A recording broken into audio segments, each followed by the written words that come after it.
Negara kita punya banyak kekayaan alam yang bisa dimanfaatkan.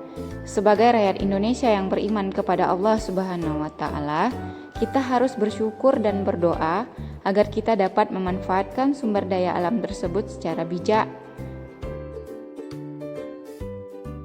Seperti firman Allah dalam surat Al-A'raf ayat 10, "Sesungguhnya kami telah menempatkan kamu sekalian di muka bumi dan kami adakan bagimu di muka bumi sumber penghidupan. Amat sedikitlah kamu bersyukur." Kalau kita berbicara tentang sumber daya alam, erat kaitannya dengan energi. Energi adalah kemampuan suatu benda untuk melakukan usaha atau kerja. Ketika energi tersebut digunakan, maka energi tersebut akan berubah bentuk menjadi energi lain. Apa saja bentuknya? Energi bunyi, panas, dan listrik. Sumber energi utama di bumi adalah matahari. Sumber daya alam yang dapat diperbaharui dapat dihasilkan kembali meskipun telah digunakan. Contohnya adalah air, water, dan tumbuh-tumbuhan.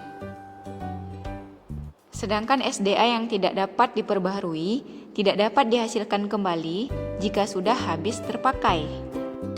Berdasarkan jenis, ada SDA hayati dan non-hayati. SDA hayati ada dua, berasal dari hewan dan nabati. Hewani adalah yang berasal dari hewan dan nabati berasal dari tumbuh-tumbuhan. Sedangkan non-hayati berasal dari hasil tambang, minyak bumi, batu bara, emas, perak, nikel, timah, besi, dan lain-lain. Setiap orang mempunyai hak dan kewajiban dalam memanfaatkan dan menikmati sumber daya alam dengan bijak dan hemat. Manfaat sumber daya alam yang dihasilkan dari penambangan dapat dinikmati secara langsung dan secara tidak langsung dengan cara diolah terlebih dahulu. Di Indonesia, banyak sumber daya alam yang bisa dimanfaatkan sebagai sumber energi seperti minyak bumi, batu bara, dan gas alam. Melihat potensi kekayaan alam yang melimpah di negara kita, hendaknya membuat kita sadar untuk selalu menjaganya. Bagaimana cara mewujudkannya? Kita laksanakan hak dan kewajiban sebagai warga negara Indonesia secara seimbang, bijak, dan baik dengan mematuhi undang-undang yang berlaku.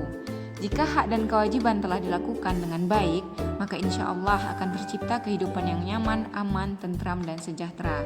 Kewajiban terhadap pemanfaatan sumber daya alam yaitu mencabut kabel listrik, mematikan monitor, dan mematikan lampu jika tidak digunakan.